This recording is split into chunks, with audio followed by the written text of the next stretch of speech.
Hello नमस्कार दोस्तों, स्वागत है हमारे इस यूट्यूब चैनल यूनिवर्सिटी वाले भैया के अंदर।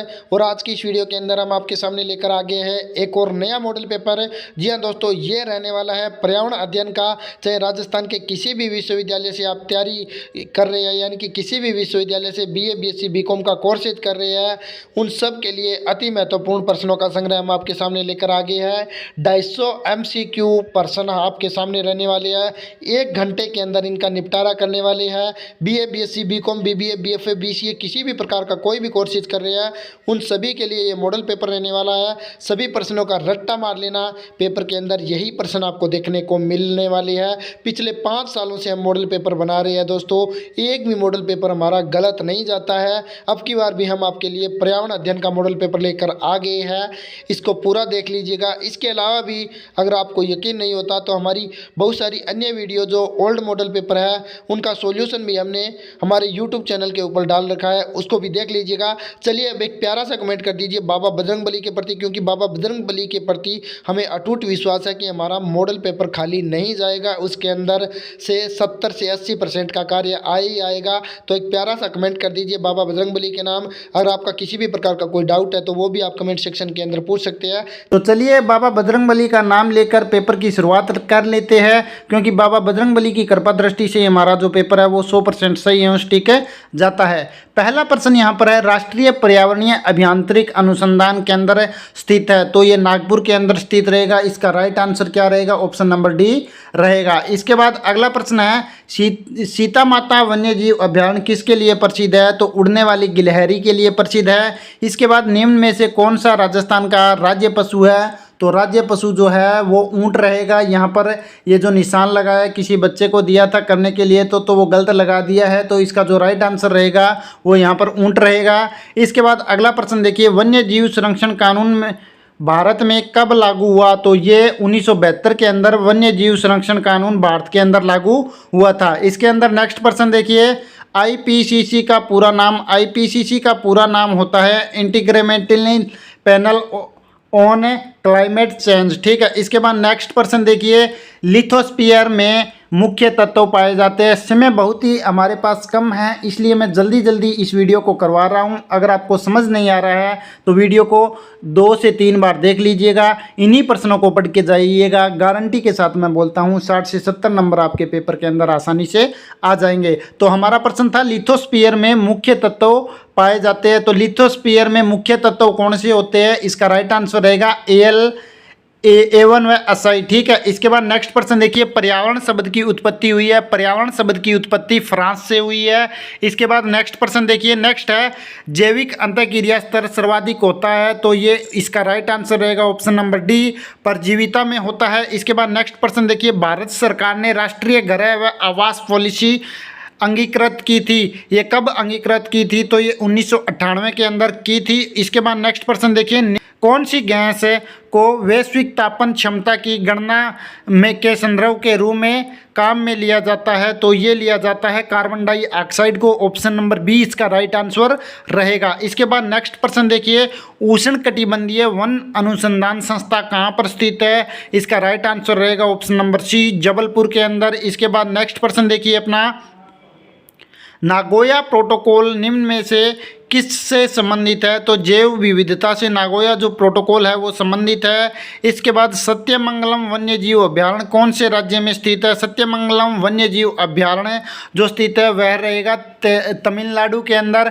और इसके बाद अगला प्रश्न है, हाइड्रोक्लोरोफ्लोरोकार्बन यौगिक का कौन सा अणु ओजोन के कर्मी के हाशिए में सबसे महत्वपूर्ण भूमिका निभाता है? तो ये निभाता है क्लोरीन। इसके बाद नेक्स्ट प्रश्न देखिए, नेक्स्ट प्रश्न अपना रहेगा, रियो समिट 1992 का एजेंडा 21 किस से संबंधित है? तो इसका राइट आंसर रहेगा सतत विकास से। 1992 का जो रियो समिट एजेंडा है 21 वह संबंधित है सतत विकास से। इसके बाद नेक्स्ट प्रश्न देखिए, जैव विविधता हॉटस्पॉट संकल्पना प्रथम बार किसके द्वारा की गई, तो ये डॉक्टर नॉर्मन मैयूरस के द्वारा की गई। इसके बाद नेक्स्ट प्रश्न देखिए, अगर इसकी पीडीएफ आपको चाहिए तो हमारे टेलीग्राम ग्रुप के अंदर मिल जाएगी, 2 दिन बाद मिलेगी, यानी कि आपको 23 तारीख को मिल जाएगी। और इसके बाद इसके पासवर्ड चाहिए तो इसी वीडियो के अंदर बार बार पासवर्ड दर्शाए गए हैं, देख लीजिएगा।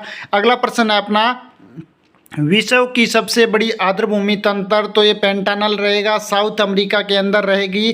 क्या विश्व की सबसे आर्द्रभूमि तंत्र, ये मोस्ट इंपॉर्टेंट क्वेश्चन है, पेंटानल साउथ अमेरिका के अंदर है। प्रश्न इस प्रकार से भी आ सकता है कि विश्व की सबसे बड़ी आर्द्रभूमि पेंटानल कहाँ पर है, तो साउथ अफ्रीका में करके आना है। इसके बाद नेक्स्ट प्रश्न अपना देखिए, नेक्स्ट प्रश्न है मॉन्ट्रेक्स रिकॉर्ड क्या रजिस्टर करता है, तो मॉन्ट्रेक्स रिकॉर्ड क्या रजिस्टर करता है, ये करता है आर्द्रभूमि स्थल के मानव क्रियाओं से को खतरे में है, इस प्रकार की जो वो है दर्शाता है। इसके बाद नेक्स्ट देखिए, आर्सेनिक जहर की वजह से त्वचा का कालापन क्या कहलाता है, यानी कि आर्सेनिक जहर की वजह से हमारी जो त्वचा है, मानव की त्वचा, उसमें कालापन आ जाता है, उसको क्या बोलते हैं, स्किन स्केलिंग बोलते हैं। ठीक है, इसके बाद नेक्स्ट प्रश्न देखिए, पेयजल में क्लोराइड की अनुमेय सांद्रता 1.5 मिलीग्राम प्रति लीटर। ठीक है, इसके बाद नेक्स्ट प्रश्न देखिए, 2011 की जनगणना के अनुसार राजस्थान का जनसंख्या घनत्व कितना है, तो ये 20 रहेगा। ठीक है, सॉरी 200। ठीक है, इसके बाद नेक्स्ट देखिए,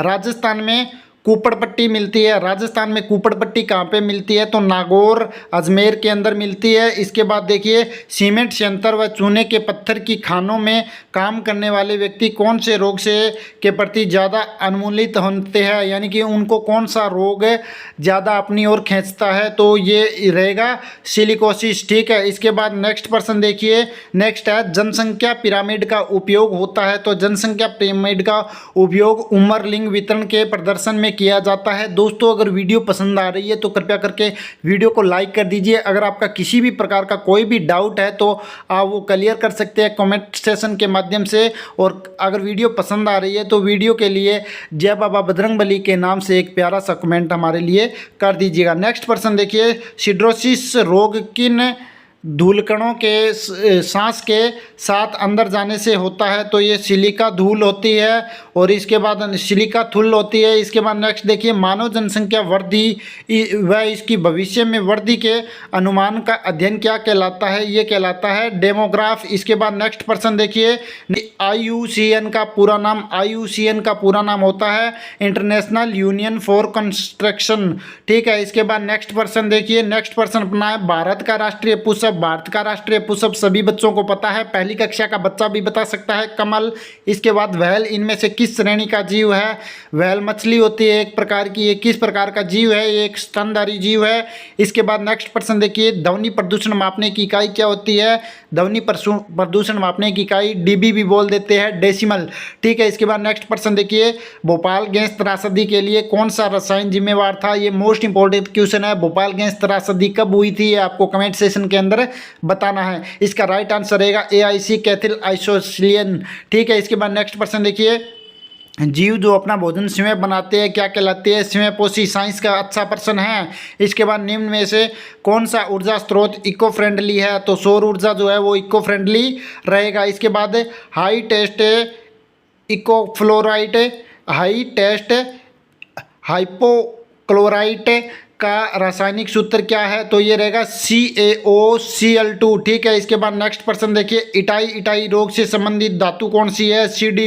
इसके बाद नेक्स्ट देखिए, अर्नेस्ट हिकल किस देश के थे, अर्नेस्ट हिकल किस देश के थे, अर्नेस्ट हिकल किस से संबंधित है, ये आपको कमेंट सेशन के अंदर बताना है, ये जर्मनी से थे। इसके बाद पारिस्थितिक तंत्र, पारिस्थितिकी के पितामह है इपिओडम्स, इन्हें बोल सकते हैं हम। इसके बाद नेक्स्ट प्रश्न देखिए, महानगरीय ठोस कचरे को जलाने से कौन सा पदार्थ अत्यधिक मात्रा में निकलता है, जो महानगरीय ठोस कचरा होता है, बड़े बड़े शहरों के अंदर जो कचरा है उसको जलाने से कौन सा पदार्थ अत्यधिक मात्रा में निकलता है, तो इसका जो राइट आंसर रहेगा वह रहेगा ऑप्शन नंबर C, डाइकोसिन। ठीक है, इसके बाद नेक्स्ट प्रश्न देखिए, नेक्स्ट प्रश्न अपना है ब्लू बेबी सिंड्रोम का क्या कारण है, ब्लू बेबी सिंड्रोम का कारण तो ये नाइट्रेट रहेगा। इसके बाद नेक्स्ट प्रश्न है राष्ट्रीय चंबल घड़ियाल वन्यजीव अभ्यारण्य, जो कि देश का एक बड़ा इको रिजर्व है, जो प्रसादिशता कौन से राज्य में है?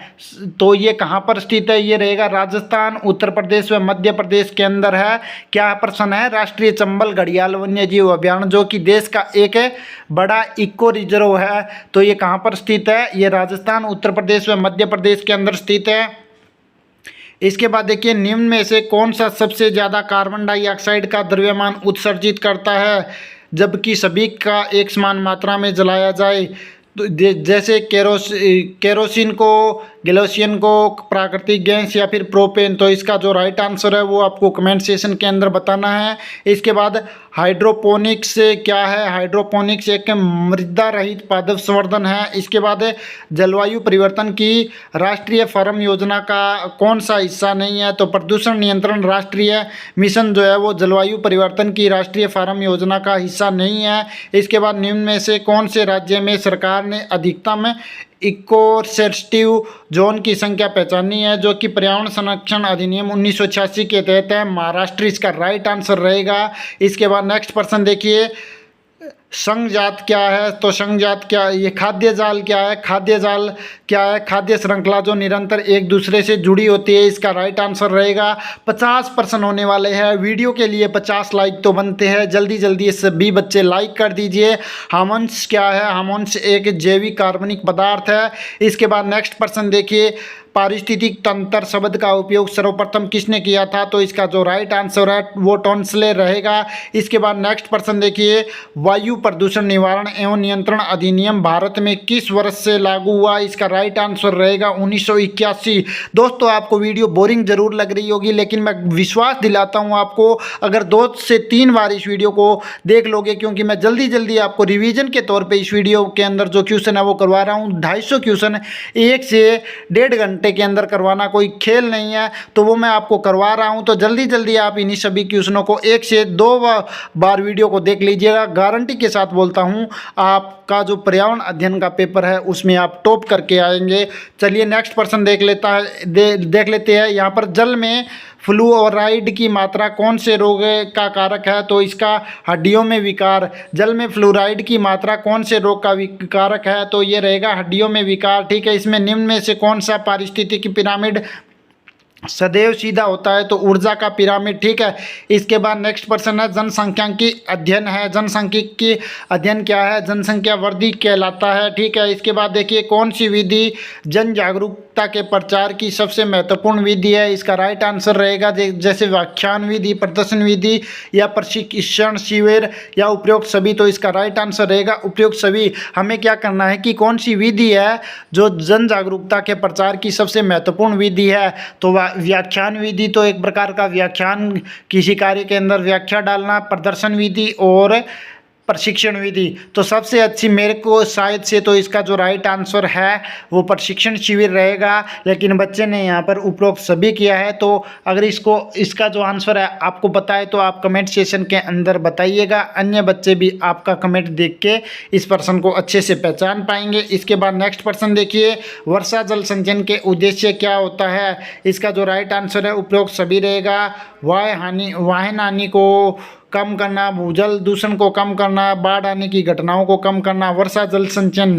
ठीक है। इसके बाद international union for conservation of nature एवं नेचुरल रिसोर्स ने विलुप्तप्राय पादप एवं पशु प्रजातियों से संबंधित कौन सी बुक प्रकाशित की है? रेड डाटा बुक प्रकाशित की है। इसके बाद चेरनोबिल प्रारंभिक पावर प्लांट स्थित है। ये कहाँ पर स्थित है? यूक्रेन के अंदर चेरनोबिल परमाणविक पावर प्लांट स्थित है। इसके बाद नेक्स्ट प्रश्न देखिए, कोलर खाद्यान्न कहाँ पर प्रसिद्ध है?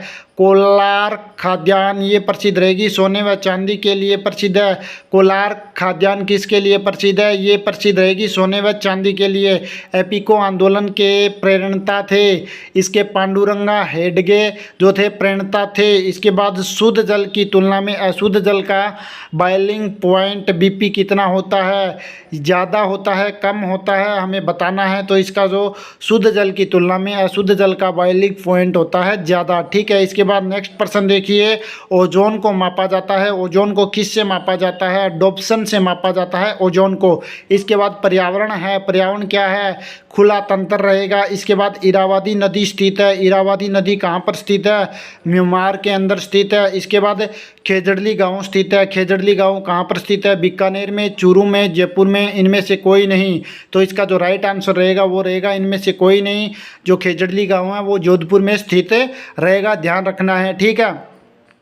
इसके बाद पंपास क्या है? पंपास घास का मैदान होता है। पंपास क्या होता है? घास का मैदान होता है। 60% हो गए हैं, 60 लाइक तो बनते हैं।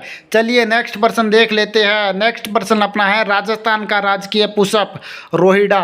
इसके बाद नेक्स्ट प्रश्न है विश्व नम प्रदेश दिवस मनाया जाता है 2 फरवरी। दोस्तों थोड़ा सा टाइम कम होने के कारण इस वीडियो में थोड़े से जल्दी हम रिवीजन के तौर पर प्रश्न कर रहे हैं। हालांकि मैं आराम से भी करवा सकता था, आराम से अगर करवाते एक्स्ट्रा फैक्ट के साथ तो कम से कम 5 से 7 घंटे की वीडियो होती, उसको अपलोड होने में भी समय ज़्यादा लगता। इसीलिए मैंने जल्दी इस वीडियो के अंदर रिवीजन के तौर पर सभी क्वेश्चन आपको करवाए हैं। अगर आपके समझ नहीं आ रहे हैं तो स्लो मोशन करके देख सकते हैं, अन्यथा 2 से 3 बार इस वीडियो को देखिएगा। गारंटी के साथ बोलता हूँ सभी क्वेश्चन आपको आसानी से याद हो जाएंगे। विश्व नम प्रदेश दिवस कब मनाया जाता है? ये मनाया जाता है 2 फरवरी को प्रतिवर्ष, ठीक है। इसके बाद पारिस्थितिकी है, पिरामिड संकल्पना प्रस्तुत की, किसने प्रस्तुत की? ये चार्ल्स एल्टन ने प्रस्तुत की। इसके बाद नेक्स्ट प्रश्न देखिए, प्रजाति जो खतरे में है एवं बहुत ही कम समय में विलुप्त होने वाली है, कौन सी प्रजाति है? तो ये रहेगी लुप्तप्राय प्रजाति।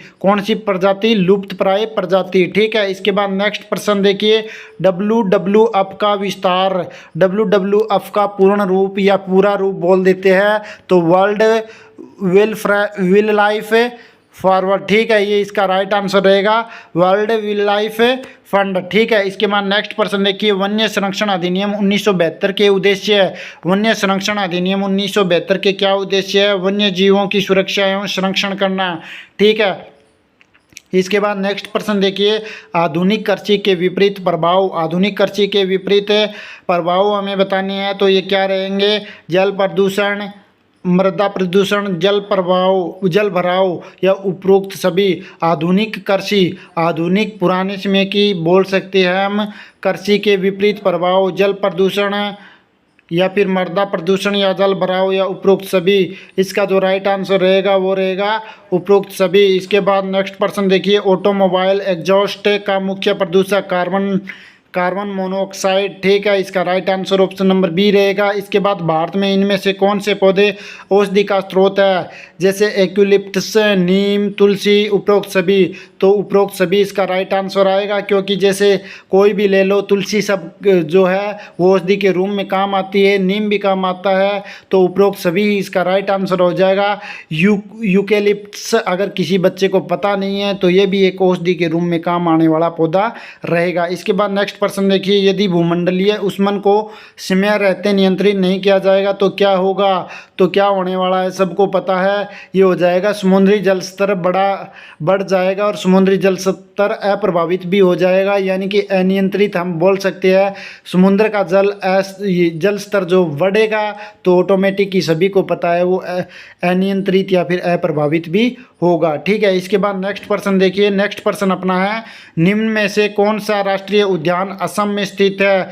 काजीरंगा राष्ट्रीय उद्यान सभी को पता है असम के अंदर रहेगा, भारत का एकमात्र ये मोस्ट इंपॉर्टेंट क्वेश्चन रहेगा। इसके बाद अतिचरण, वन विनाश, कृषि कार्यों की रोक इत्यादि से जो स्थिति उत्पन्न होती है वह क्या कहलाती है? वह क्या कहलाती है? तो वह देखिए, अतिचरण, वन विनाश, कृषि कार्यों की रोक इत्यादि से जो स्थिति उत्पन्न होती है वह क्या कहलाती है? जैसे अतिचरण, वन विनाश करने से, कृषि कार्यों की रोक करने से, तो इसके कारण जो स्थिति उत्पन्न होती है वह क्या कहलाती है? तो वह मरुस्थलीकरण कहलाती है। इसका option number D right answer रहेगा। इसके बाद निम्न से कौन सी भूमि निम्नीकरण का कारण है? तो देखिए वन विनाश निम्नीकरण का कारण है, औद्योगिक अपशिष्ट और इसी के साथ कृत्रिम उर्वरकों का अत्यधिक उपयोग। वन विनाश, औद्योगिक अपशिष्ट और कृत्रिम उर्वरकों का अत्यधिक उपयोग, उपरोक्त सभी इसका राइट आंसर रहेगा 76 नंबर का।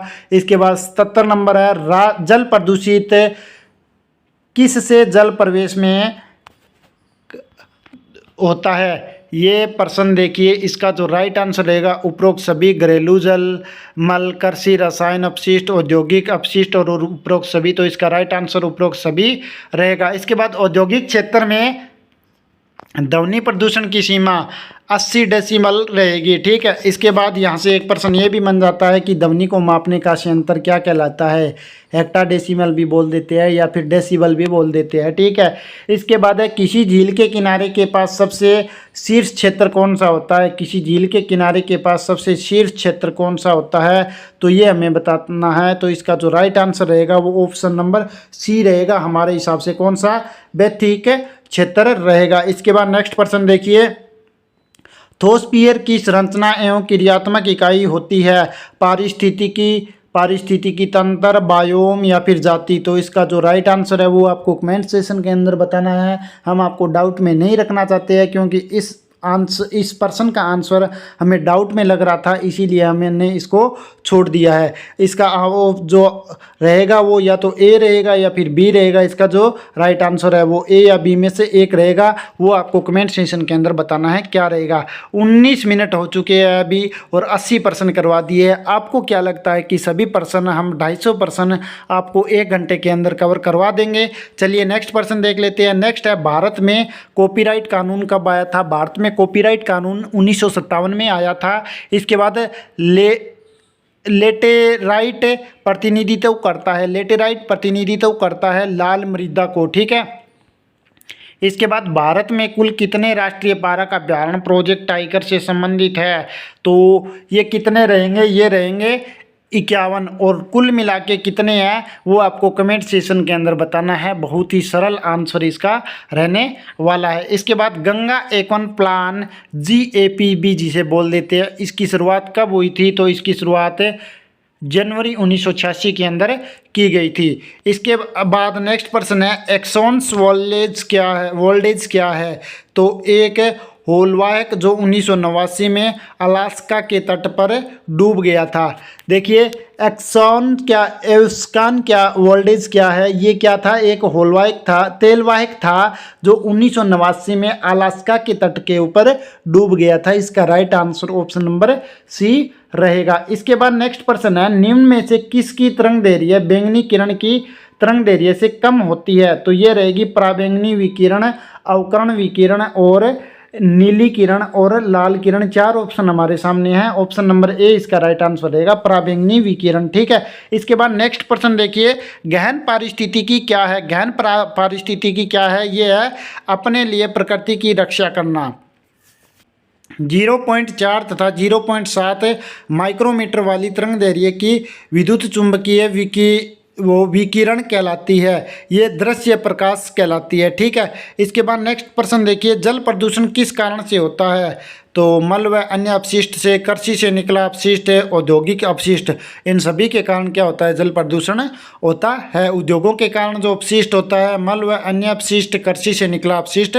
तो इसका राइट आंसर उपरोक्त सभी रहेगा। सभी के कारण ही क्या रहता है, जल प्रदूषण होता है। इसके बाद पारिस्थितिकी शब्द को 1866 में किसने गाढ़ा।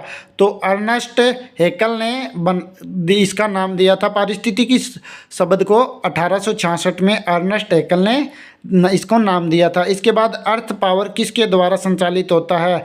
वर्ल्ड वाइड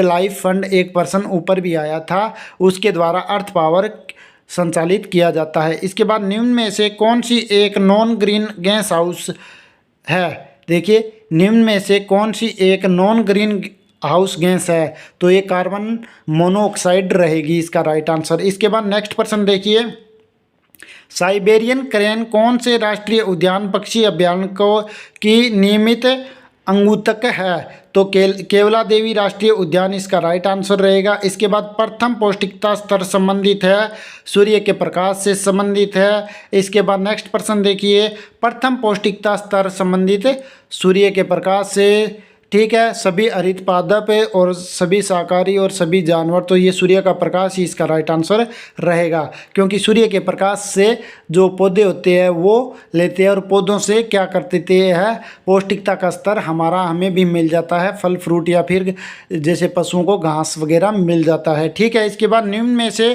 कौन से गैर नवीनीकरणीय संसाधन हैं, तो देखिए जल, सूर्य प्रकाश, ऑक्सीजन हमारे काम आती है, जल हमारे काम आता है, सूर्य का प्रकाश भी हमारे लिए काम आता है, लेकिन कोयला भी काम आता है, लेकिन कोयला क्या है, एक गैर नवीनीकरणीय संसाधन रहेगा। इसके बाद देखिए नेक्स्ट प्रश्न है, चिपको आंदोलन एक लोक आंदोलन है जो कहाँ हुआ था, ये टिहरी गढ़वाल क्षेत्र उत्तर प्रदेश के अंदर हुआ था। कहाँ पे हुआ था चिपको आंदोलन, टिहरी गढ़वाल क्षेत्र उत्तर प्रदेश के अंदर हुआ था। भारत में प्रथम पर्यावरणीय कानून अधिनियम कब हुआ था, ये हुआ था 1986 के अंदर। ये प्रश्न शायद दोबारा आया है लेकिन करवा दिया है, ठीक है। इसके बाद क्लोरीन का एक परमाणु ओजोन के कितने अणुओं को नष्ट कर देता है, तो ये 1 लाख अणुओं को, क्लोरीन का एक परमाणु ओजोन के अणुओं को नष्ट कर देता है। क्लोरीन का एक परमाणु ओजोन के 1 लाख अणुओं को नष्ट कर देता है। इसके बाद यूरो सेकेंड मानक का संदर्भ किस से है, तो ईंधन में कार्बन कम करने से इसका रहेगा। यूरो सेकंड जो मानक है उसका ईंधन में कार्बन कम करने से इसका संबंध है, या फिर संदर्भ भी बोल सकते हैं, ठीक है। इसके बाद 100 प्रश्न पूरे होने वाले हैं। 100 लाइक अभी तक नहीं हुए तो ज़्यादा से ज़्यादा वीडियो को शेयर कीजिए अपने दोस्तों के साथ, ताकि वो भी इस वीडियो को देख के अच्छे नंबर प्राप्त कर सके। बाबा बजरंगबली के नाम एक प्यारा सा कमेंट भी ज़रूर कर दीजिएगा, क्योंकि हम बाबा बजरंगबली की कृपा दृष्टि से ये हमारा जो पेपर है वो 100% सही एवं ठीक है जाता है। तो अगला प्रश्न देखिए, बाबा बजरंगबली का नाम लेकर देखते हैं। ये प्रश्न आ भी सकता है क्योंकि बाबा की कृपा दृष्टि बनने में देर नहीं लगती। देखिए पृथ्वी के वायुमंडल में आयतन के अनुसार सबसे बहुल गैसें कौन सी है, नाइट्रोजन व ऑक्सीजन। देखिए पृथ्वी के वायुमंडल में आयतन के अनुसार सबसे बहुल गैसें कौन सी है, तो नाइट्रोजन व ऑक्सीजन, ठीक है। सबसे कम बोल सकती है, ठीक है। इसके बाद किसके कार्य से नाइट्रोजन गैस वापस वायुमंडल में पहुंचती है, तो इसका राइट आंसर जो रहेगा वो आपको कमेंट सेक्शन के अंदर बताना है। हमारे हिसाब से इसका right answer option number C रहेगा, नाइट्रोजन फिलिशिंग बैक्टीरिया, ठीक है। इसके बाद नेक्स्ट प्रश्न है, निम्न में से कौन सी प्रक्रिया वायुमंडल में से CO2 को हटाने का काम करती है, प्रकाश संश्लेषण, ठीक है। पक्षियों में DDI किस से उचित निर्माण को रोकती है, अंडे को, ठीक है। इसके बाद नेक्स्ट प्रश्न देखिए, सुंदरवन किस प्राणी की उपस्थिति से प्रसिद्ध है, तो ये रहेगा बाघ, ठीक है। सुंदरवन किस प्राणी की उपस्थिति से प्रसिद्ध है, सुंदरवन जो है वो कौन से प्राणी यानी कि कौन से जीव की उपस्थिति से प्रसिद्ध है, तो बाघ, ठीक है। इसका राइट आंसर रहेगा। इसके बाद नेक्स्ट प्रश्न देखिए, ओजोन परत कहाँ उपस्थित है, तो ओजोन परत जो है वो समताप मंडल के अंदर स्थित है। इसके बाद भोपाल गैस त्रासदी कब हुई थी, 1984 के अंदर हुई थी। इसका कौन सी गैस से हुई थी, ये आपको कमेंट सेक्शन के अंदर बताना है। अगर आपने वीडियो को ध्यान से देखा होगा तो ऊपर हमने ये करवाया भी था कि भोपाल गैस त्रासदी कौन सी गैस के कारण हुई थी। इसके बाद देखिए, निम्न में से क्या एक फ्रेओन है, निम्न में से क्या एक फ्रेओन है, तो क्लोरोफ्लोरोकार्बन, ठीक है। इसके बाद नेक्स्ट प्रश्न देखिए, धूल कोरा किसका मिश्रण है, धूल और कोरा किसका मिश्रण है, ये धुआं एवं कोरा इसे बोल देते हैं। इसके बाद नेक्स्ट प्रश्न देखिए, भूस्खलन निम्न में से किसके कारण होता है, तो भूस्खलन तीव्र वर्षा के कारण, या फिर खड़ी ढलान के कारण, या फिर निर्वनीकरणीय से मृदा अपरदन के कारण।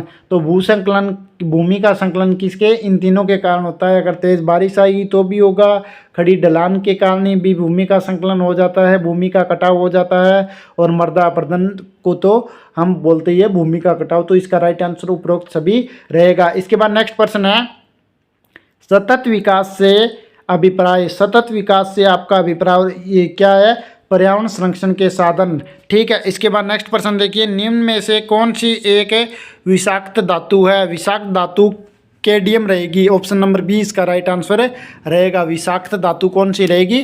केडियम। इसके बाद नेक्स्ट प्रश्न है, जल में उगने वाले पादप क्या कहलाते हैं?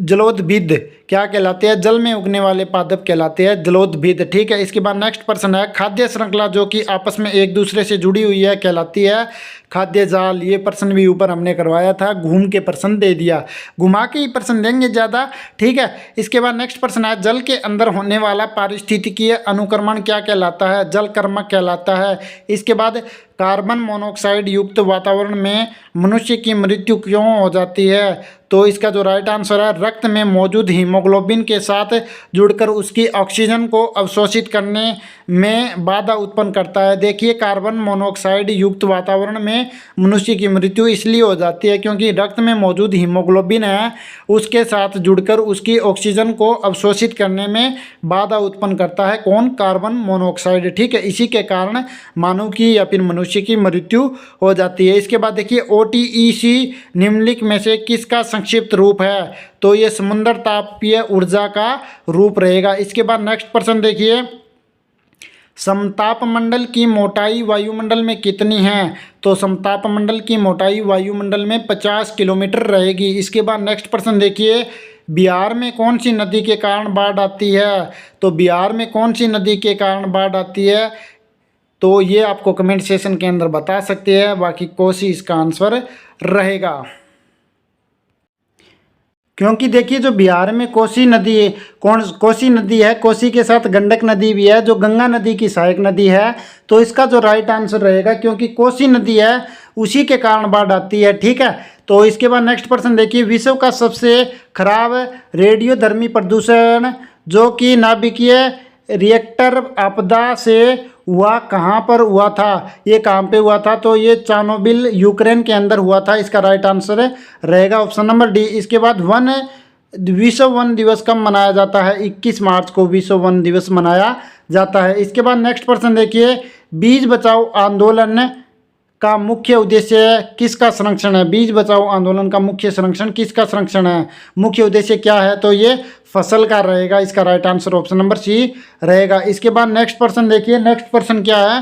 नेक्स्ट प्रश्न है अपना, एक नदी के जल की BOD बहुत ज़्यादा पाई गई, इसका मतलब है कि पानी क्या है? बहुत दूषित है। इसका राइट आंसर रहेगा।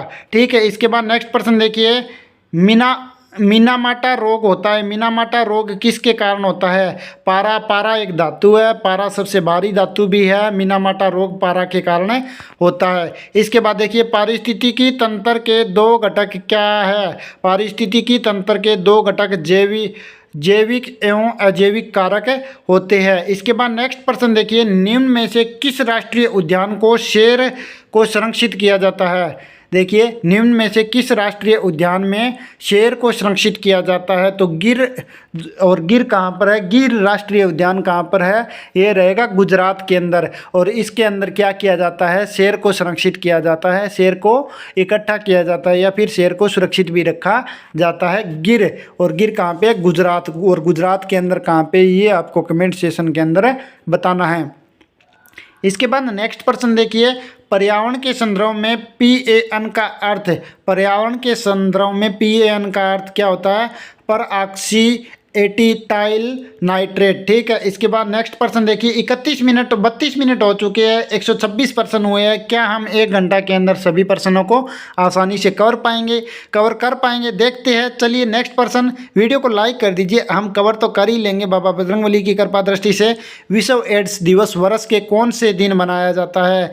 तो विश्व एड्स दिवस कब मनाया जाता है? इस प्रकार से भी प्रश्न दे सकते थे, लेकिन यहाँ पर एग्जामिनर ने घुमा के पूछ लिया, विश्व एड्स दिवस वर्ष के कौन से दिन मनाया जाता है? तो 1 सितंबर को प्रतिवर्ष मनाया जाता है। इसके बाद इलिसा परीक्षण किस रोग के प्रमाणन हेतु उपयोगी है? तो एड्स के अंदर इलिसा परीक्षण है। ठीक है, इसके बाद नेक्स्ट प्रश्न देखिए, रामसर अंतर्राष्ट्रीय सम्मेलन किससे संबंधित है? आर्द्र भूमि से संबंधित है रामसर अंतर्राष्ट्रीय सम्मेलन। ऑप्शन नंबर 20 का राइट आंसर रहेगा। इसके बाद ओजोन परत को हानि कौन पहुंचाता है? क्लोरोफ्लोरोकार्बन ओजोन परत को क्या पहुंचाता है? हानि पहुंचाता है। ऑप्शन नंबर बी इसका राइट आंसर रहेगा। इसके बाद वन संरक्षण अधिनियम भारत में किस वर्ष पारित हुआ? 1980 के अंदर वन संरक्षण अधिनियम भारत के अंदर पारित हुआ था। इसके बाद पृथ्वी को कुल वनाच्छादित क्षेत्र लगभग, पृथ्वी का कुल वनाच्छादित क्षेत्र कितना है? वन कितने क्षेत्र पर है पृथ्वी में, पृथ्वी के ऊपर? तो 30% क्षेत्र के ऊपर रहेगा। इसका बाद नेक्स्ट प्रश्न है, बायोगैस में मेथेन की सांद्रता कितनी होती है? 55 से 65% बायोगैस के अंदर मेथेन की सांद्रता होती है। इसके बाद नेक्स्ट प्रश्न है, सुलभ बायोगैस पंचाल आधारित है, तो ये पशुओं के गोबर पर, मानव निष्ठा पर और कृषि अपशिष्ट पर। तो सुलभ बायोगैस प्लांट किस पर आधारित है? तो इसका जो राइट आंसर रहेगा ऑप्शन नंबर सी डी रहेगा, सभी। ठीक है। इसके बाद एलपीजी मिश्रण है प्रोपेन व ब्यूटेन का। एलपीजी किसका मिश्रण है? प्रोपेन और ब्यूटेन को मिलाकर एलपीजी बनाई जाती है। एलपीजी का पूरा नाम क्या होता है? Liquid LPG liquid petroleum gas. ठीक है, संपीड़ित प्राकृतिक गैस भी हिंदी में इसे बोल देते हैं। नेक्स्ट प्रश्न है, पृथ्वी के अत्यंत गर्म व आंतरिक हिस्से से प्राप्त होने वाली ऊर्जा क्या कहलाती है? यह कहलाती है भूतापीय ऊर्जा। इसके बाद नेक्स्ट प्रश्न है, जीआईएस किसका संक्षेपण है? जीआईएस किसका संक्षेपण है? किसका पूरा नाम है? भौगोलिक सूचना तंत्र। ठीक है, इसका राइट आंसर रहेगा ऑप्शन नंबर डी, जीआईएस का पूरा नाम या फिर संक्षेपण किसका संक्षेपण है? ये भौगोलिक सूचना तंत्र का। ठीक है। इसके बाद नेक्स्ट प्रश्न देखिए, जैव निम्नीकरण बहुलक का उदाहरण कौन सा है? ये रहेगा पॉलीलैक्टिक अम्ल, पॉलीलैक्टिक अम्ल इसका राइट आंसर रहेगा। जैव निम्नीकरण बहुलक का उदाहरण कौन सा है? पॉलीलैक्टिक अम्ल। इसके बाद नेक्स्ट प्रश्न देखिए, सुपरबग क्या है? सुपरबग जीवाणु है एक प्रकार का। ठीक है। इसके बाद नेक्स्ट प्रश्न देखिए, एचआईवी संक्रमण का आमतौर पर कौन से परीक्षण से पता लगाया जा सकता है? एचआईवी संक्रमण का कौन से परीक्षण से या फिर टेस्ट से पता लगाया जा सकता है? तो एलिसा टेस्ट होता है इसके लिए, एचआईवी संक्रमण के लिए। इसके बाद पारंपरिक जल संग्रहण प्रणाली राजस्थान में कौन सी है? तो ये रहेगी टांका। टांका आपको बताना है राजस्थान के कौन से क्षेत्र में सबसे ज़्यादा टांका को प्रयोग किया जाता है। इसके बाद हरित उपभोक्ता दिवस कब मनाया जाता है? ये 28 सितंबर को प्रतिवर्ष मनाया जाता है। इसके बाद इताई रोग किसके कारण होता है? इताई रोग केडियम के कारण होता है। ऑप्शन नंबर बी इसका राइट आंसर रहेगा। इसके बाद सिल्वीकल्चर द्वारा किसका प्रबंधन किया जाता है? सिल्वीकल्चर द्वारा किसका प्रबंधन किया जाता है? वनों का प्रबंधन सिल्वीकल्चर के द्वारा किया जाता है। ऑप्शन नंबर डी इसका राइट आंसर रहेगा। 35 मिनट हो चुके हैं, 144% हो गए हैं, अभी भी लगभग अपने 56% बाकी है, सॉरी 96% बाकी है। देखते हैं होते हैं कि नहीं। नेक्स्ट प्रश्न है, पृथ्वी में ताज़ा जल के स्रोत कुल जल का कितना प्रतिशत है? पृथ्वी में ताज़ा जल का स्रोत कुल जल के कितना प्रतिशत है? तो ये रहेगा 2.7। ठीक है। इसके बाद नेक्स्ट प्रश्न है, वन्य जीव सप्ताह कब मनाया जाता है? वन्य जीव सप्ताह कब मनाया जाता है? तो ये मनाया जाता है 1 अक्टूबर से 7 अक्टूबर के बीच में। ठीक है। इसके बाद नेक्स्ट प्रश्न देखिए, नेक्स्ट प्रश्न है, प्राथमिक उपचार का मुख्य उद्देश्य क्या है? प्राथमिक उपचार का मुख्य उद्देश्य क्या है? प्राथमिक उपचार का मुख्य उद्देश्य जैसे जीवों का बचाव, स्वस्थ होने में मदद करता है, पीड़ित की बीमारी हालत को रोकता है और उपरोक्त सभी। तो इसका राइट आंसर उपरोक्त सभी रहेगा। इसके बाद अम्लीय वर्षा का क्या कारण है? तो जीवाश्म ईंधनों के दहन से SO2 व NO2 का अत्यधिक भाव, इसके कारण क्या हो जाती है? अम्लीय वर्षा होती है। इसके बाद जैवमंडल में ऊर्जा का मुख्य स्रोत क्या है? जैवमंडल में ऊर्जा का मुख्य स्रोत सूर्य का प्रकाश रहेगा। इसके बाद नेक्स्ट प्रश्न है, भोपाल गैस त्रासदी किसके द्वारा हुई? वायु प्रदूषण के द्वारा हुई थी। वायु प्रदूषण के द्वारा हुई थी। 3 प्रश्न आ चुके हैं, भोपाल गैस त्रासदी से कब हुई थी? ये आपको कमेंट सेक्शन के अंदर दोबारा बता सकते हैं। वायु प्रदूषण और कौन सी गैस के द्वारा हुई थी, ये भी आपको बताना है। ठीक है। इसके बाद नेक्स्ट प्रश्न है, वायुमंडल में ऑक्सीजन की मात्रा कितने प्रतिशत है? 21.94% वायुमंडल में ऑक्सीजन की मात्रा रहेगी। चिपको आंदोलन निम्न में से किसके संरक्षण के लिए चलाया जाता है? वनों के संरक्षण के लिए चिपको आंदोलन की शुरुआत की गई थी। चिपको आंदोलन की शुरुआत कब की गई थी, ये आपको कमेंट सेक्शन के अंदर बताना है। इसके बाद परिवार कल्याण योजना का मुख्य लक्ष्य क्या है? परिवार कल्याण योजना का मुख्य लक्ष्य जनसंख्या नियंत्रण रहेगा। पादपों का हरा रंग कौन से वर्ण के उपस्थिति के कारण होता है? क्लोरोफिल के कारण पादपों का हरा रंग होता है। पादप क्या होती है? पत्तियां होती है। पौधों की पत्तियों का हरा रंग किसके कारण होता है, या फिर पौधों का हरा रंग किसके कारण होता है? क्लोरोफिल के कारण होता है। इसके बाद नेक्स्ट प्रश्न देखिए, पराबैंगनी किरणों के हानिकारक प्रभाव। पराबैंगनी किरणों के हानिकारक प्रभाव मोतियाबिंद, रोग प्रतिरोधक तंत्र की नुकलन और स्किन कैंसर में बढ़त। तो उपरोक्त सभी इसका राइट आंसर रहेगा। जनसंख्या विस्फोटक कारक क्या है? जैसे जैव विविधता की हानि, साधन कमी, ये खाद्यान्न कमी, पारिस्थितिकी तंत्र पर प्रभाव। तो उपरोक्त सभी इसका राइट आंसर रहेगा। इसके बाद पारिस्थितिकी तंत्र में ऊर्जा का प्रवाह सदैव क्या होता है? एकदशीय होता है। ठीक है, इसका right answer option number C रहेगा। पारिस्थितिकी तंत्र में ऊर्जा का प्रवाह क्या रहता है? सदैव एकदशीय होता है। इसके बाद निम्न में से कौन सा ध्वनि का प्राकृतिक कारक नहीं है? ध्वनि का प्राकृतिक कारण क्या है? रेल ध्वनि जो है वो प्राकृतिक कारण नहीं है। इसके बाद 5 जून गर्जन देखो एक प्रकृति का कारण है। ज्वालामुखी विस्फोटक एक प्रकृति का कारण है। समुद्री लहरें भी एक प्रकृति का कारण है। रेल की ध्वनि जब मनुष्य या कोई भी बजाएंगे हॉर्न, रेल की ध्वनि, तो वो तो एक मनुष्य के द्वारा जब रेल चलाई जाएगी या फिर रेल के हॉर्न बजाए जाएंगे तभी होती है। तो ये प्रकृति का कोई कारण नहीं है। तो ये नॉर्मल सा क्वेश्चन है, किसी भी बच्चा, दूसरी कक्षा का बच्चा भी आसानी से कर सकता है। इसके बाद 5 जून को क्या मनाया जाता है? 5 जून को विश्व पर्यावरण दिवस मनाया जाता है। इसके बाद नेक्स्ट प्रश्न देखिए, जल प्रदूषण द्वारा होता है। जल प्रदूषण द्वारा क्या होता है? जलवायु परिवर्तन होता है, रोग एवं विकार होता है, पारिस्थितिकी तंत्र में नुकसान होता है। उपरोक्त सभी इसका राइट आंसर रहेगा। 2011 की जनगणना के अनुसार सर्वाधिक जनसंख्या घनत्व कहाँ पर पाया जाता है? जयपुर में। 2011 की जनगणना के अनुसार राजस्थान में सर्वाधिक जनसंख्या घनत्व जयपुर के अंदर पाया गया। इसके बाद नेक्स्ट प्रश्न है, राजस्थान का राजकीय वृक्ष कौन सा है? राजस्थान का राजकीय वृक्ष क्या है? खेजड़ी रहेगा।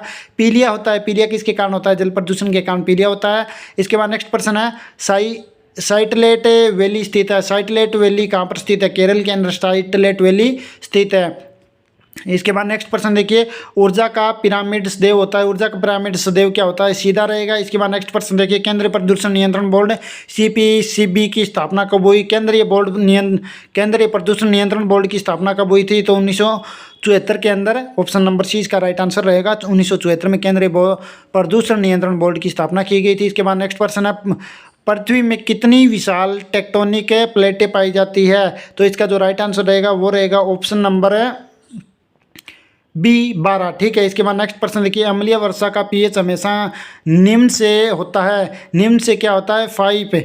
कम से कम कितना होता है? तो ये रहेगा 5.6। ठीक है, इसके बाद नेक्स्ट प्रश्न देखिए, नेक्स्ट प्रश्न है, खनिज संसाधन है। खनिज संसाधन क्या है? एक नवीनीकरण रहेगा। इसके बाद नेक्स्ट प्रश्न है, रिएक्टर स्केल का उपयोग निम्न में किसको मापने के लिए रिएक्टर स्केल का प्रयोग किया जाता है? तो भूकंप को मापने के लिए रिएक्टर स्केल का उपयोग किया जाता है, रिएक्टर स्केल। ठीक है, इसके बाद नेक्स्ट प्रश्न है, रावतबाटा आणविक बिजली घर स्थित है। रावतबाटा आणविक बिजली घर कहाँ पर स्थित है? चित्तौड़गढ़ के अंदर स्थित है। ठीक है, इसके बाद नेक्स्ट प्रश्न रहेगा, वायुमंडल में कौन सी परत में न्यूनतम तापमान पाया जाता है? मध्य मंडल में जो है वो वायुमंडल के अंदर क्या पाया जाता है? न्यूनतम तापमान पाया जाता है। ठीक है, इसके बाद नेक्स्ट प्रश्न देखिए, निम्न में से कौन सा देश सर्वाधिक हाइड्रो पावर उत्पन्न करता है? कनाडा जो है वो सर्वाधिक हाइड्रो पावर उत्पन्न करता है। इसके बाद मूंगा चट्टानों को बचाने के लिए भारत सरकार ने निम्न में से कहाँ पर समुद्री पार्क बनाना घोषित कर दिया है? ये कच्छ एवं खाड़ी। और कच्छ कहाँ पे है? कच्छ और खाड़ी कहाँ पे है? ये गुजरात के अंदर रहेगी। इसके बाद नेक्स्ट प्रश्न है,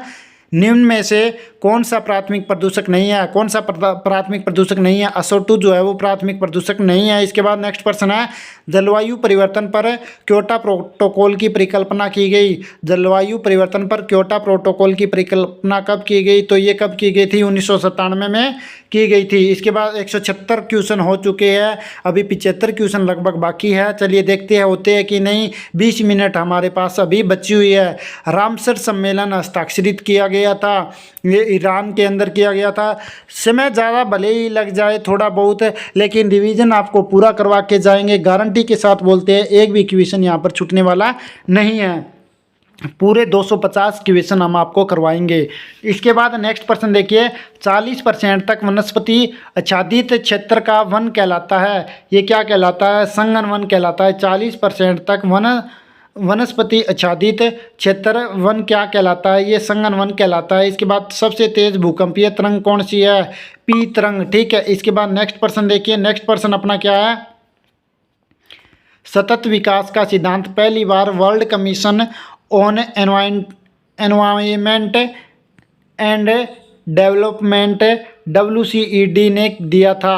कब दिया था ये? 1987 के अंदर सतत विकास का सिद्धांत पहली बार world commission on environment and development के द्वारा दिया गया 1987 में। ठीक है, इसका right answer option number C रहेगा। इसके बाद हैजा व टाइफाइड का कारण, हैजा व टाइफाइड का क्या कारण होता है? जीवाणु। इसके बाद नेक्स्ट प्रश्न है, बरसिंगसर स्थित है। बरसिंगसर कहाँ पर स्थित है? एक जगह का नाम है, एक गाँव का नाम है, ये बीकानेर के अंदर स्थित है। कौन सी जगह? बरसिंगसर कहाँ पर स्थित है? बीकानेर के अंदर। ठीक है, इसके बाद निम्न में से कौन सा नवीनीकरण संसाधन नहीं है? तो ये रहेगा इनमें, यहाँ पर देखिए धातुएं, कोयला, पेट्रोलियम। ये क्या पूछा है? मैं निम्न में से कौन सा नवीनीकरण संसाधन नहीं है? तो इसका जो राइट आंसर रहेगा वो रहेगा इनमें से कोई नहीं। इसके बाद नेक्स्ट प्रश्न देखिए, भारतीय मौसम विभाग विज्ञान IMD के अनुसार सामान्यतः सूखा घोषित तब होता है जब वर्षा सामान्य से इतने प्रतिशत कम हो जाती है। यानी कि भारतीय मौसम विभाग विज्ञान IMD के अनुसार सामान्य सूखा घोषित कब किया जाता है? यानी कि वर्षा सामान्य से कितने प्रतिशत कम हो जाती है? तब 50% से कम हो जाती है, तब सूखा घोषित किया जाता है। इसके बाद है, चिल्का झील पाई जाती है। तो ये प्रश्न इस प्रकार से होना था, चिल्का झील कहाँ पर स्थित है? तो चिल्का झील ओडिशा के अंदर स्थित है। ठीक है, इसके बाद नेक्स्ट प्रश्न देखिए, पक्षियों का स्वर्ग है। पक्षियों का स्वर्ग किसे कहा जाता है? केवला देवी राष्ट्रीय उद्यान को पक्षियों का स्वर्ग कहा जाता है। इसके बाद देखिए, गिर राष्ट्रीय उद्यान कहाँ पर स्थित है? जूनागढ़ के अंदर गिर राष्ट्रीय उद्यान स्थित है। इसके बाद इन्वायरमेंट शब्द की उत्पत्ति हुई थी। इन्वायरमेंट शब्द की उत्पत्ति कहाँ से हुई थी? ये फ्रेंच से हुई थी। ठीक है, फ्रेंच एक देश का नाम है। ठीक है, इसके बाद ताजमहल को नुकसान, फ्रेंच एक भाषा है, सॉरी, इन्वायरमेंट शब्द की उत्पत्ति फ्रेंच भाषा से हुई थी। ठीक है, इसके बाद ताजमहल को नुकसान पहुंचा रहा है। ताजमहल को कौन सी गैस है वो नुकसान पहुंचा रही है? SO2 ताजमहल को नुकसान पहुंचा रही है, उसकी चमक को थोड़ा कम कर रही है। ठीक है, इसके बाद नेक्स्ट प्रश्न है, वियना सम्मेलन आयोजित किया गया। वियना सम्मेलन कब आयोजित किया गया? 1985 में वियना सम्मेलन आयोजित किया गया। इसके बाद national centres for Antarctica and ocean स्थित है। ये कहाँ पे स्थित है? National centre for Antarctica and ocean कहाँ पर स्थित है? ये गोवा के अंदर स्थित है। इसके बाद निम्न में से कौन से जैव विघटनशील नहीं है? विघटनशील कौन से जो है वो जैव विघटनशील नहीं है, हमें बताना है। सब्जियां मिट्टी के अंदर हो जाती है, फल भी हो जाती है, केंचुआ भी नुकसान नहीं पहुंचाता है, लेकिन एल्यूमिनियम फॉयल जो है वो जैव विघटनशील नहीं है। ठीक है, यानी कि जो धरती है उसके अंदर विघटनशील खत्म हो जाते हैं, तो जो फल भी हो जाते हैं, सब्जियां भी हो जाती है, केंचुआ भी हो जाता है, एल्यूमिनियम फॉयल जो है वो विघटनशील नहीं है। ठीक है, इसके बाद नेक्स्ट प्रश्न देखिए, आपदा प्रबंधन में क्या सम्मिलित है? आपदा प्रबंधन में देखिए अल्पीकरण, पुनर्निर्माण, पुनर्वास, तो ये सभी आपदा प्रबंधन के अंदर स्थित है या फिर सम्मिलित बोल सकते हैं। ठीक है, इसके बाद नेक्स्ट देखिए, राजस्थान की संकटग्रस्त चिड़िया, राजस्थान की संकटग्रस्त चिड़िया कौन सी है? गोडावण। ठीक है, इसके बाद नेक्स्ट देखिए, वन अनुसंधान केंद्र कहाँ पर स्थित है? FRI वन अनुसंधान केंद्र कहाँ पर स्थित है? देहरादून में वन अनुसंधान केंद्र स्थित है। इसके बाद लिम्नोलॉजी में अध्ययन किया जाता है। निम्नोलॉजी में किसका अध्ययन किया जाता है? निम्नोलॉजी में मरुस्थल पारिस्थिति का अध्ययन किया जाता है। इसके बाद हरित क्रांति के जनक है। हरित क्रांति के जनक कौन है? नॉर्मन बोरलग हरित क्रांति के जनक है। इसके बाद बायोगैस में मुख्यतः होती है मीथेन। बायोगैस में मुख्यतः क्या पाई जाती है? मीथेन। और हरित क्रांति के जनक कौन है? नॉर्मन बोरलग। ऑप्शन नंबर सी इसका राइट आंसर रहेगा। और बायोगैस की मुख्यतः क्या होती है? मीथेन होती है। और इसके बाद नेक्स्ट प्रश्न है, प्राकृतिक आवास में प्रजातियों के संरक्षण को क्या कहते हैं? देखिए, प्राकृतिक आवास में प्रजातियों के संरक्षण को क्या कहा जाता है? तो देखिए यहाँ पर 4 ऑप्शन हमारे सामने दिया गया है। तो अंतरस्थानीय संरक्षण बोला जाता है। ऑप्शन नंबर बी इसका राइट आंसर रहेगा। इसके बाद है, डिस्पोजेबल गिलास व प्लेटें बनती है। डिस्पोजेबल गिलास व प्लेटें किससे बनती है? तो ये पॉलीप्रोपिलीन से बनती है। किससे बनती है? प्रोपाइलिन से बनती है। ठीक है, इसका right answer option number D रहेगा। 200% हो चुके हैं और 200 लाइक अभी तक नहीं हुए हैं, तो सारे बच्चे लाइक कर दीजिए वीडियो को और कमेंट अवश्य कीजिएगा। अगर आपका किसी भी प्रकार का कोई भी डाउट है तो वो भी आप कमेंट सेक्शन के अंदर पूछ सकते हैं, और अगर इसकी पीडीएफ चाहिए तो वो आपको टेलीग्राम ग्रुप के अंदर आपको 23 तारीख को देखने को मिल जाएगी। इसके बाद देखिए डोडो है। डोडो क्या है? एक लुप्त प्रजाति है। डोडो क्या है? एक लुप्त प्रजाति है। इसके बाद IUCN का मुख्यालय कहाँ पर स्थित है? मोर्गेज स्विट्जरलैंड के अंदर IUCN का मुख्यालय स्थित है। इसके बाद नेक्स्ट प्रश्न देखिए, नेक्स्ट है राष्ट्रीय हरित न्यायाधिकरण के प्रथम अध्यक्ष थे, ये जस्टिन लोकेश्वर सिंह पांता। राष्ट्रीय हरित न्यायाधिकरण के प्रथम अध्यक्ष जस्टिन लोकेश्वर सिंह पांता थे। इसके बाद नेक्स्ट प्रश्न है, कौन सा राज्य ज्वाई वनों का घर है जिसे संरक्षण आरक्षित का दर्जा दिया जा सकता है? ये रहेगा राजस्थान, अपना प्यारा राजस्थान। ठीक है, इसके बाद नेक्स्ट प्रश्न है, विक्रमशिला गंगेय डॉल्फिन अभ्यारण्य कहाँ पर स्थित है? विक्रमशिला गंगेय डॉल्फिन अभ्यारण्य बिहार के अंदर स्थित है। लोनार झील कहाँ पर स्थित है? महाराष्ट्र के अंदर लोनार झील स्थित है। ऑप्शन नंबर सी इसका राइट आंसर रहेगा। इसके बाद भारत में संकटग्रस्त पादप कौन सा है? तो देखिए गूगल, चंदन, सर्पगंधा। भारत में संकटग्रस्त पादप क्या होते हैं? पौधे होते हैं। तो गूगल, चंदन और सर्पगंधा ये सारे ही क्या है? संकटग्रस्त है। इसके बाद नेक्स्ट प्रश्न देखिए, आटाकामा रेगिस्तान कहाँ पर स्थित है? दक्षिण अमेरिका के अंदर आटाकामा रेगिस्तान स्थित है। इसके बाद काजीरंगा बायोस्फीयर रिजर्व स्थित है, ये असम के अंदर स्थित है। काजीरंगा बायोस्फीयर रिजर्व स्थित कहाँ पर है? असम में।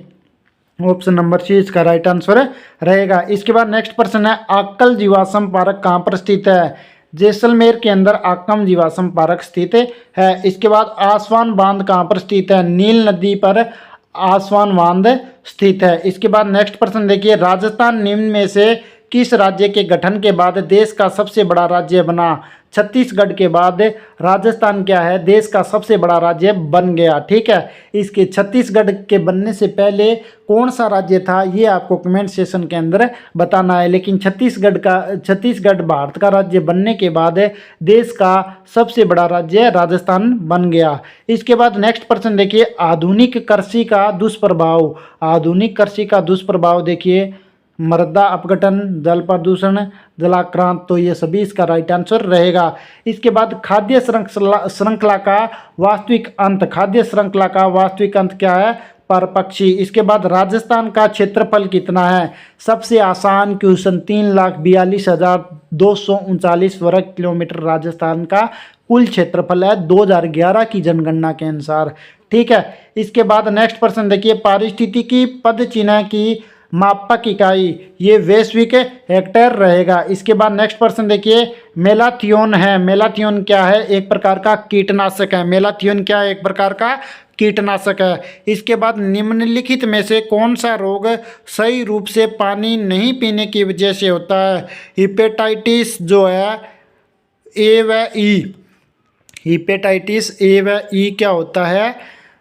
पानी नहीं पीने के कारण हो जाता है यह रोग, यानी कि कम पानी पीने के कारण। ठीक है, इसके बाद नेक्स्ट प्रश्न देखिए, एक समान जन्म दर तथा मृत्यु दर होने के कारण शून्य जनसंख्या वृद्धि क्या कहलाती है? ये कहलाती है जनसांख्यिकी संक्रमक। ठीक है, इसके बाद नेक्स्ट प्रश्न देखिए, निम्न में से कौन सा एक प्राथमिक वायु प्रदूषक नहीं है? ये कणिका तत्व इसका राइट आंसर रहेगा। Option number A. इसके बाद नेक्स्ट प्रश्न है, भारत में नीरी संस्थान कहाँ पर स्थित है? भारत में नीरी संस्थान नागपुर के अंदर स्थित है। इसके बाद नेक्स्ट प्रश्न देखिए, इनमें से कौन से पारिस्थितिकी तंत्र के जैविक घटक नहीं हैं?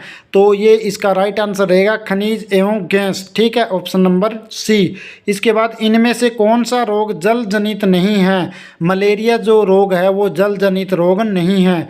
इसके बाद नेक्स्ट प्रश्न देखिए, पर्यावरण संरक्षण जिम्मेवारी है। पर्यावरण संरक्षण किसकी जिम्मेवारी है? भारत सरकार की, स्वयंसेवी संस्थाओं की, व्यक्ति की, सभी की। भारत सरकार अकेली क्या कर सकती है? स्वयंसेवी जो संस्थाएं हैं वो अकेली क्या कर सकती है? व्यक्ति अकेला क्या कर सकता है? तो हम सब मिलकर ही क्या कर सकते हैं? पर्यावरण का संरक्षण करने की जिम्मेवारी उठा सकती है। इसके बाद नेक्स्ट प्रश्न देखिए, इनमें से कौन मृदा प्रदूषण को रोकता है? मृदा प्रदूषण को कौन रोकता है? जैविक खाद के द्वारा मृदा प्रदूषण रोकी जा सकती है। इसके बाद तेल अधिप्लाव निम्न में से किसकी प्रमुख समस्या है? तो समुद्री पारिस्थितिकी तंत्र की तेल अधिप्लाव सबसे बड़ी समस्या है। इसके बाद नेक्स्ट प्रश्न है, जैव विविधता के घटक कौन कौन से हैं? जैव विविधता के घटक पारिस्थितिकी विविधता, प्रजाति विविधता, आनुवांशिक विविधता, उपरोक्त सभी। तो इसका राइट आंसर रहेगा उपरोक्त सभी जो है वो जैव विविधता के घटक रहने वाले हैं, जैसे पारिस्थितिकी विविधता, प्रजाति विविधता, आनुवांशिक विविधता। इसके बाद नेक्स्ट प्रश्न देखिए, वृहत्तर शहरों की जनसंख्या ज़्यादा होती है। वृहत्तर शहरों की जनसंख्या ज़्यादा होती है, कितनी? 10 लाख से ज़्यादा होती है। इसके बाद नेक्स्ट प्रश्न देखिए, जनसंख्या के पिरामिड कौन से पारिस्थितिकी तंत्र के मध्य में से चौड़े होते हैं? तो इसका राइट आंसर क्या रहेगा? ये इसका राइट आंसर रहेगा, जैसे जनसंख्या के पिरामिड जो है वो कौन से पारिस्थितिकी तंत्र के मध्य से चौड़े होते हैं? तो घास स्थल पारिस्थितिकी तंत्र से चौड़े होते हैं। इसके बाद इकोटोन संक्रामिका में बहुल्य प्रजाति क्या है? तो मूल तत्व प्रजाति जो है वो इकोटोन संक्रामिका में बहुल्य प्रजाति मानी जाती है। ऑप्शन नंबर डी इसका राइट आंसर रहेगा। इसके बाद भारत का प्रथम राष्ट्रीय समुद्री जैव विविधता केंद्र कहाँ पर स्थित है? जामनगर के अंदर। और जामनगर कहाँ पर स्थित है ये आपको कमेंट सेशन के अंदर बताना है। भारत का प्रथम राष्ट्रीय समुद्री जैव विविधता केंद्र जहाँ पर जामनगर के अंदर स्थित है। और जामनगर कहाँ, कौन से राज्य के अंदर है भारत के अंदर, ये आपको कमेंट सेशन के अंदर बताना है। इसके बाद नेक्स्ट प्रश्न है, भारत का एकमात्र जंगली कपि, भारत का एकमात्र जंगली कपि क्या है? हुलाक गिब्बन। ठीक है। इसके बाद नेक्स्ट प्रश्न है, दचिगम राष्ट्रीय पार्क में कौन सी मुख्य जीव प्रजाति को संरक्षित तथा निगरानी की जाती है? तो हगुल या कश्मीर स्टेग इसे बोला जाता है। इसका राइट आंसर क्या रहेगा? हगुल या कश्मीर स्टेग। ऑप्शन नंबर डी इसका राइट आंसर रहेगा। दचिगम राष्ट्रीय पार्क में कौन सी मुख्य जीव प्रजाति को संरक्षित है तथा निगरानी की जाती है? तो हगुल या कश्मीरी स्टेग की निगरानी की जाती है। इसके बाद है, निम्न में से क्या पर्यावरण में प्रदूषण के कारक है? तो जैसे उष्मीय शक्ति से अंतर, नाभिकीय शक्ति से अंतर और ऑटोमोबाइल। तो कौन सा रहेगा? जैसे ऑटोमोबाइल है शायद ये। निम्न में से क्या पर्यावरण में प्रदूषण का कारक है? तो ऑटोमोबाइल जो है वो इसका राइट आंसर रहे। इसका right answer option number D ही रहेगा, उपरोक्त सभी। ठीक है। नाभिकीय ऊर्जा से अंतर, उष्मीय ऊष्मा जो देते हैं वो भी ऊर्जा से अंतर। तो ये सारे के सारे ही क्या है, जो पर्यावरण प्रदूषण के घटक रहेंगे। इसके बाद नेक्स्ट प्रश्न है, समुद्री प्रदूषण का मुख्य कारक क्या है? समुद्री प्रदूषण का मुख्य कारक तेल अधिप्लाव रहेगा। इसके बाद नेक्स्ट प्रश्न देखिए, नेक्स्ट प्रश्न है, वायु प्रदूषण को रोकने के लिए कौन सा उपकरण काम में लिया जाता है? वायु प्रदूषण को रोकने के लिए कौन सा उपकरण काम में लिया जाता है? ये साइक्लोन कलेक्टर, इसका उपयोग किया जाता है। इससे वायु प्रदूषण रोकने में सहायता मिलती है। इसके बाद नेक्स्ट प्रश्न देखिए, wild life institute of India कहाँ पर स्थित है? देहरादून के अंदर wild life institute of India स्थित है। इसके बाद नेक्स्ट देखिए, कौन सी सूचना प्रणाली किसी बिंदु के स्थान को पहचानने के लिए काम में आती है? तो इसका जो राइट आंसर रहेगा वो रहेगा कंपास। ऑप्शन नंबर सी क्या रहेगा? ऑप्शन नंबर सी इसका राइट आंसर रहेगा, कंपास। कौन सी सूचना प्रणाली किसी बिंदु के स्थान या पहचानने के काम में आती है? तो कंपास इसका राइट आंसर रहेगा। इसके बाद निम्न में से कौन सा उपाय जैव विविधता के संरक्षण के लिए हानिप्रद है? तो वन विनाश जो है वो जैव विविधता के लिए हानिकारक रहेगा। देखिए, निम्न में से कौन सा उपाय जैव विविधता के संरक्षण के लिए हानिप्रद है? तो वन विनाश इसका राइट आंसर रहेगा। इसके बाद नेक्स्ट प्रश्न देखिए, निम्न में से कौन वायु प्रदूषण का कारक नहीं है? तो ऑटोमोबाइल, उद्योग, विलायक या उपयोग या फिर वन। तो इसका राइट आंसर तो सीधी बात है वन रहेगा। इसके बाद निम्न में से कौन सी प्रक्रिया वायुमंडल में CO2 को हटाने का काम करती है? निम्न में से कौन सी प्रक्रिया वायुमंडल में से CO2 को हटाने का कार्य करती है? प्रकाश संश्लेषण के द्वारा क्या किया जाता है? वायुमंडल में से CO2 को हटाया जाता है। इसके बाद सहजीवन शब्द दिया गया। सहजीवन शब्द किसके द्वारा दिया गया? डी बेरी ने सहजीवन शब्द दिया था। इसके बाद नेक्स्ट प्रश्न है, समुद्र में उत्पन्न भूकंप क्या कहलाता है? समुद्र में उत्पन्न जो भूकंप होते हैं उन्हें हम सुनामी बोल देते हैं। इसका राइट आंसर क्या रहेगा? ऑप्शन नंबर ए रहेगा, सुनामी। ठीक है। इसके बाद नेक्स्ट प्रश्न देखिए। नेक्स्ट प्रश्न है, भूमि प्रदूषण के मुख्य स्रोत क्या है?